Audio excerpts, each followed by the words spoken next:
Thank you very much, Mr. Craig. I have a couple of remarks to make, and it's related to what Professor Lumumba talked about. The first thing is that I think we have a misreading of our own history in Africa.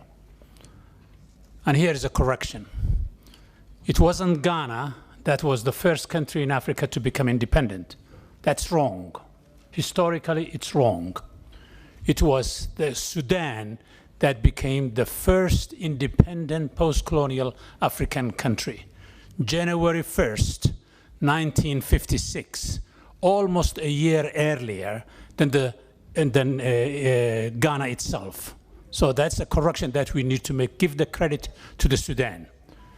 The second remark I would like to make is that Professor Lumumba celebrated many of our leaders. But retrospectively, if you look at the presidents who have performed the best for the African people, many of the names he mentioned wouldn't rise to the top. So I have two countries who have been led incredibly well, but who never or rarely ever get the credit for that. And they are models that we should be all copying. The first one is Seretse Khama of Botswana.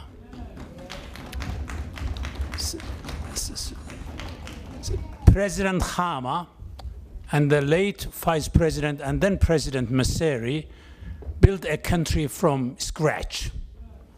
And Botswana became an African miracle. So if we want to know and understand how to build countries, we should look at Botswana as a model. Second country is Mauritius. These two countries, their annual growth, economically speaking, over the last 40 years almost, has been competing on the growth rate with the East Asians of Taiwan and Korea and others like them. Botswana ran 7, 8, 10% growth annually. So did Mauritius. The level of corruption in the public sector in Botswana is among the lowest in the continent, if not the world. So is Mauritius. And therefore, Botswana, for instance, has over $10 billion in foreign reserves. No other African country can say that. That didn't go to President Maseri or President Khama or those who came after them, their pockets. So these are two countries. If we want to see models of Africa that works, an Africa that's marching towards prosperity despite inequality in all of us, those are the 2 or 3 places that we need to look at.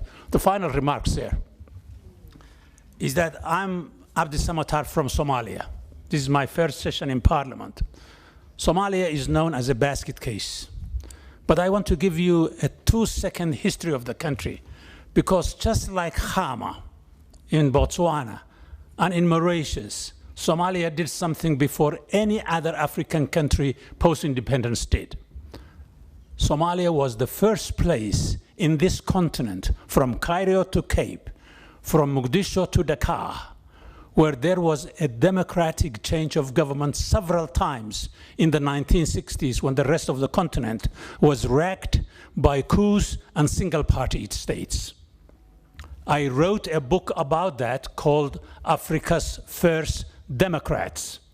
So don't think of Somalia as Al-Shabaab.